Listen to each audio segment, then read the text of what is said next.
welcome to my channel. Today's video, I am going to be making several different items for a Valentine's Day dinner for Todd. Normally, he might go out and make reservations and, we go out to a restaurant and enjoy the evening. But in light of the fact that this year is a little bit different, and what I mean by that is both of Todd's parents, they're elderly and he's been taking care of them. His dad in particular, he's not doing so well with his health.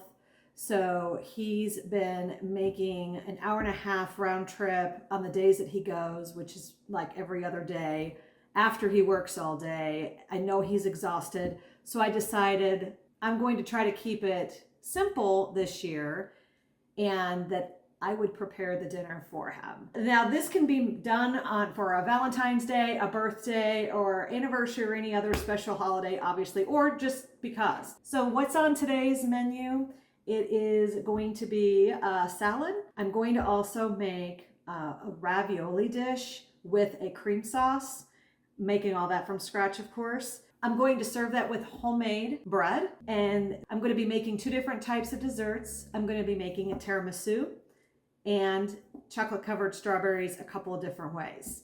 And one of those ways, it's a little bit of a twist. And you may have already had it, but I'd never had it until yesterday. One of my coworkers brought in strawberries for Valentine's Day. She was so generous as to make these delicious strawberry treats that I'm going to show you how to do. So I have a lot to do.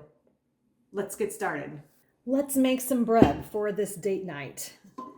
So I have water in here. I need it between 105 and 115 degrees Fahrenheit in order for the yeast to be able to bloom properly.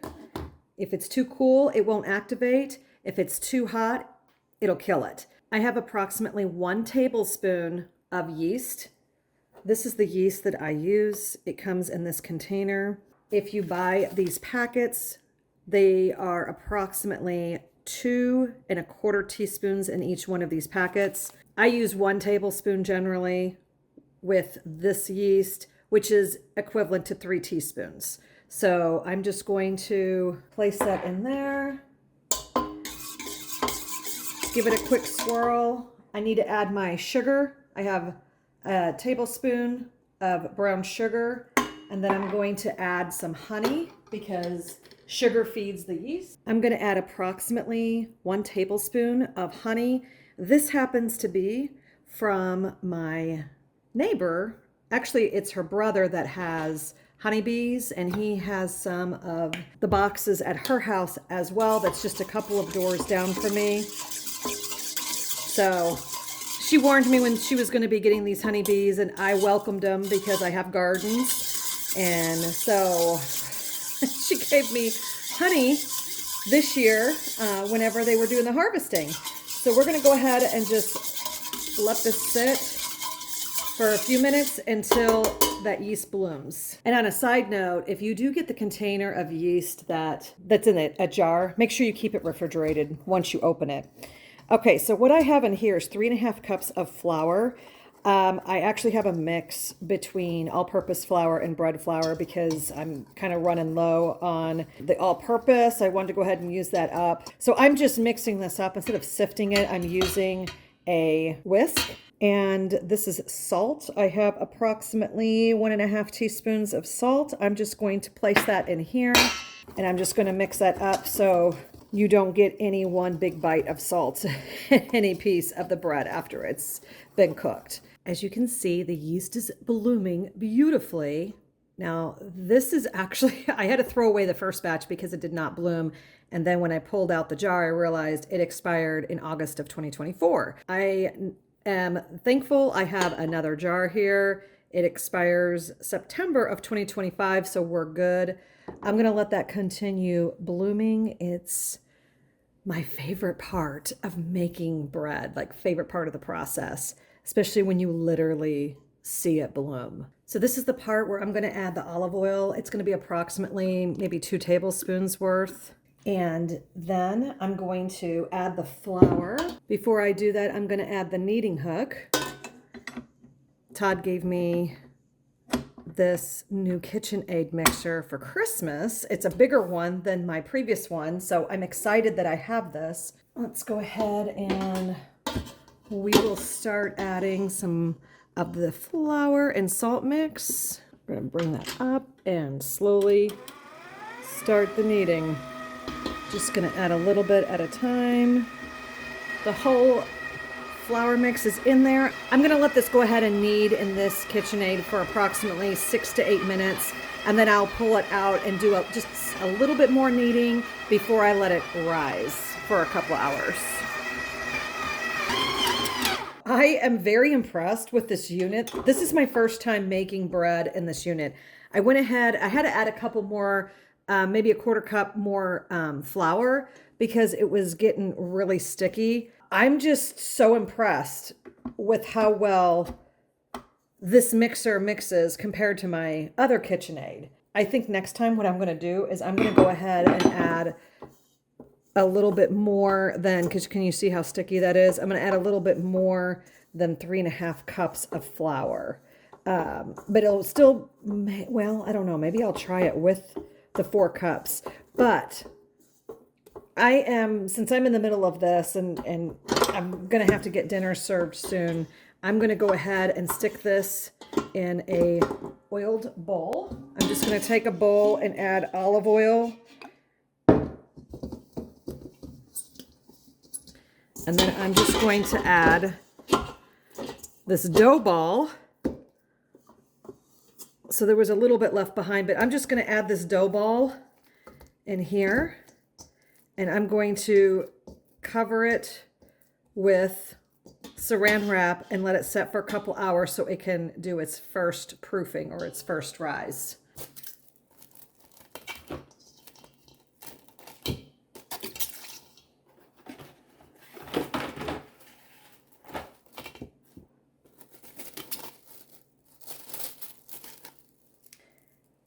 So if you watched my other video about me making bread, I was using my old KitchenAid. It is a smaller bowl, and I can't remember, there might be,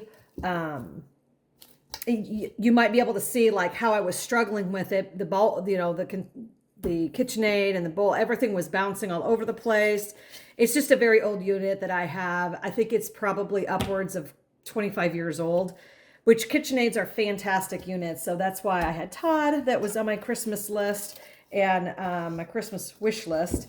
And Todd went ahead and bought it for me. But this is a much larger bowl. I don't have that issue with the KitchenAid bouncing around. And I didn't have the issue of the dough ball trying to like as it was kneading, like trying to come up and out of the bowl. Like I said, I can't remember if the previous video actually shows me struggling with that or not, but the struggle was real. So this I'm very impressed with. Now, I'm going to go ahead and let this sit. I'm probably going to put it in my grow room because it's a little bit warmer in there. I'm going to let it sit for about 2 hours before I punch it down, shape it, and let it go for a second rise before I bake it in the oven. This is going to be all part of our dinner. The dough has risen, so I am going to go ahead and take the plastic off. I'm going to punch it down, and then I'm going to bring it out onto a lightly floured surface. So what I am going to do with this bread, at this point, a lot of times what I'll do is I'll just cut it in half and I will create 2 loaves. But I thought it would be cute if we had smaller loaves, like a personal size. So I am just going to quarter this just by eyeballing. And then I'm going to create, I'm gonna like form a ball. And then I'm going to kind of roll it into mini loaves. So I'm going to do this with the 4 pieces, and then I'm going to set it on the pan that it's going to be baking on and cover it and let it rise again. And probably, I don't know, maybe a half hour or so. And then I'll I can do an egg wash, which I do that a lot. Sometimes I do not though. And when I don't, it has that natural artisan looking type of bread going on. So we're just gonna, I think this is the size I'm going to roll it in. All right, so I'm gonna do that with all 4 of these and I'll be right back. While I'm letting this rise, I set the oven to 375 so I can get that preheated because I'm running behind. It's already 5:10. I think I started everything around 3 o'clock today. So, which, I mean, I'm making okay time, and I was kind of taking my time doing different things. My goal was to eat at 5. That obviously is not happening, but it might be closer to 6 or 6:30. That's okay. The beauty about having a date night that is at home, you don't have to go anywhere. You don't have to worry about RSVPing or anything like that. So, okay, I think I got it shaped the way I want it to be shaped. And then I'm just going to reuse the plastic saran wrap just to cover it while it is on its second rise. So let me go ahead and get these on. I'll just get it on to the best of my ability, and then I'll throw a towel over the top. This is kind of a damp towel. I'm just going to throw that over the top. I'm going to let this set up we'll do a check at 30 minutes and see if it has risen to the point where I need it to be. Now, I like putting my bread when it's rising on like a stove, for example. As the oven's heating up, there's going to be residual heat, low heat that's coming out on the top here, so that will help with this second rise. The timer went off. There is the bread. I could let this rise longer than just a half hour, but time is ticking away. It is 5:50, but I'm going to go ahead and get this in the oven. I have the oven preheated at 375, and I have a pan in here that has water. That steam is going to help. Oh, before I put this in the oven, I need to take the plastic wrap off. So we'll get that off of there. And then I'm just going to place this in the oven. Beautiful. And I did not do the egg wash. I decided against it just because of the egg shortage. Actually, it's not an egg shortage. It's so expensive. My hens are laying, but they're only laying maybe about 5 or 6 a week. So I'm going to get this started. We are going to bake this for 30 minutes. While the bread is cooking in the oven, I'm going to go ahead and get this main dish. This is the sauce I'm going to make. I have my cast iron pan out. I'm just going to drizzle some olive oil in there. And then I'm also going to throw some butter in there. Probably close to, I would say this is close to maybe 3 tablespoons. So I don't know if you've ever heard me talking about, this is the wooden spoon. It is carved into one piece. This was my Italian grandmother's wooden spoon. I used to watch her cook, and she would make homemade bread every single week for the entire week. And she would use this big, huge pan, I call it I don't know, a number 3 wash tub. I call it a wash tub. And she would dump 10 pounds or more at a time of flour, and she would make this homemade bread every single week. It was always on a Saturday. She'd spend all morning making the bread, kneading the bread by hand. You know, nowadays we have equipment we're lucky to have where it can do the kneading for us. Sometimes I do knead by hand, but you know, when I got a lot of stuff going on, sometimes it's just easier to let the KitchenAid do the kneading for you. But this is a super, super simple sauce that we're going to make. Oh, while I'm doing this, I need to get a pan of boiling water going. So let me put that on low so it doesn't get too hot. So I have my pot of boiling water on. I have it on high. Hopefully by the time I'm done with making this cream sauce, this will be ready to go. Now, just as a disclaimer, I am no chef. This is how I cook. Nobody has died from my cooking. I know sometimes people will make different comments about I'm doing something wrong. You can't do cooking wrong unless you burn it. Or, well, I shouldn't say that. I know sometimes certain flavors don't go well together. But for the most part, most of my cooking turns out pretty good. At least that's what I've been told. So I am just going to go ahead and throw in some onions. This is one whole onion that was diced up. I'm going to put this in here. I'm going to let this saute until it's a little bit transparent, and then I'll add in the garlic. So it's been sauteing for about a couple minutes or so. I'm going to go ahead and just dump in that garlic and get that stirred in. I'm going to add a little bit of my, I call it my perfecta seasoning. It's equal parts salt and pepper. I'm just going to sprinkle that in. Oh yes, I can smell the aroma. So good. You can't go wrong with garlic. This is the garlic that I grew last year, which we're getting low on. But my garlic that will be harvested this summer is currently in the garden growing, and it's my ancestral garlic, meaning it's the garlic that my grandfather, when he came over from Sicily, they brought it over, and it's been growing in gardens ever since. I do have videos on how I grow garlic, so if you're interested, you can check those out. All right, so that is smelling really, really good. I'm going to go ahead and throw in the mushrooms. These were baby Bella mushrooms. I just sliced them up. This is one of those simple dishes that taste amazing. If you go to a fancy restaurant, you're probably going to get something that's just as good. This might be better though, because everything is all natural. I guess food is all natural. If I use vegetables that I've grown myself, I do not use pesticides on my vegetables.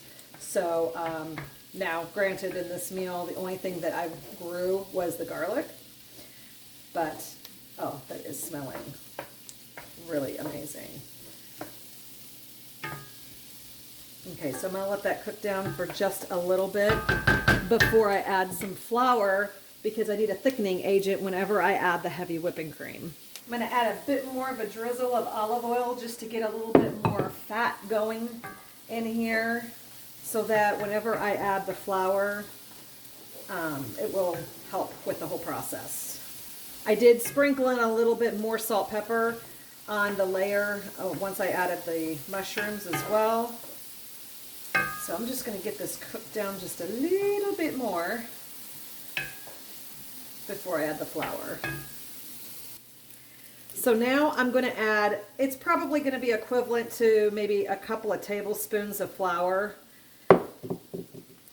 And I'm just going to stir that in, let it cook for about a minute or so before I add the heavy whipping cream. So I just noticed I don't have actual milk. Just to help add a little bit of liquid to this and not just all heavy whipping cream, I'm adding just a little bit of wine. All that alcohol will cook out, so you don't have to worry about alcohol. Oh, I know what I can do. I'm going to use some chicken stock. Ooh, that smells good. Let me go grab some chicken stock real quick. We usually have chicken stock on hand. This is the last one, so we're going to have to buy some more. I'm just going to add some of that liquid, so that will help. And this is how I cook. I usually don't use recipes. This is all impromptu cooking. It's all based on what ingredients I currently have in the house. All right, so that is coming together nicely. I got my water boiling here, but I'm going to wait until the very end, until this cream sauce is done, because it only takes 4 minutes to cook the raviolis that I got. I did not make these from scratch, although that is one of the things, one of my goals that I want to do in the near future is make ravioli from scratch. But this is just store-bought. It was something simple and it's fresh ravioli, so that is going to only take 4 minutes to cook whenever it is time. All right, that is, look at that sauce, that roux created this nice thick sauce. Okay, so I'm probably about right here on the box. Because again, I do not measure anything whenever I'm cooking like this. I tend to make up recipes as I go. I'm just going to go ahead and add the whole box. That's what I'm going to do, because that's how I roll. Okay, so this is a whole box of chicken stock. It is 32 ounces. I'm just going to let that cook down until it thickens up, and then I will add the heavy whipping cream at the end. So I'm just going to continue stirring until it thickens up just a little bit before adding the cream. I'm going to be adding some SPG, or what I call the trifecta seasoning. This is equal parts salt, pepper, garlic. So I'm just adding that for flavor. And of course at the end, I'll sample it and see if anything else needs to be added before serving. But I'm going to let this continue cooking till it thickens up a little bit more. The bread appears to be done. Oh, let's pull that out. The bread is out of the oven. Going to let that cool for a few minutes. This has been cooking down quite a bit. I'm going to go ahead and add some of this heavy whipping cream to it to give it that rich cream flavor. I'm estimating, I don't know, maybe between a half cup to a cup. We're going to let this cook down even further. And then I have various cheeses that were in the fridge that I'm just going to go ahead and use up. So this one's a Parmigiano Reggiano, and then we have an Asiago Romano. And we have some Parmesan cheese. Some of this is going to go on the salad. Some of this is going to go in the sauce. All right, so I'm going to go ahead and add some Parmigiano Reggiano. Got one less thing in the fridge now. Oh, that hasn't even been opened yet. Okay, so we'll leave this.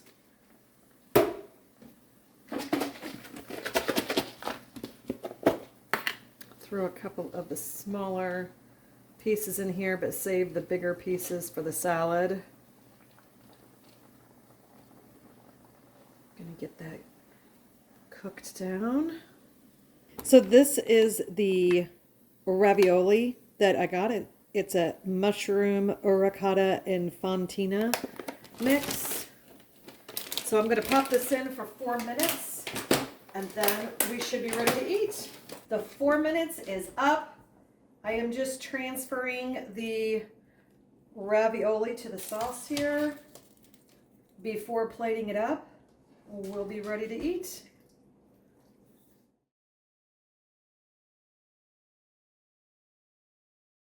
And there we have it. We have the ravioli in cream sauce, a couple of salads, the homemade bread, candles, some tiramisu, and the chocolate covered strawberries 2 ways. Now it's time to toast and eat. Manja. Okay, so that is our date night meal. Let me know what you think, and until next time, thank you for watching.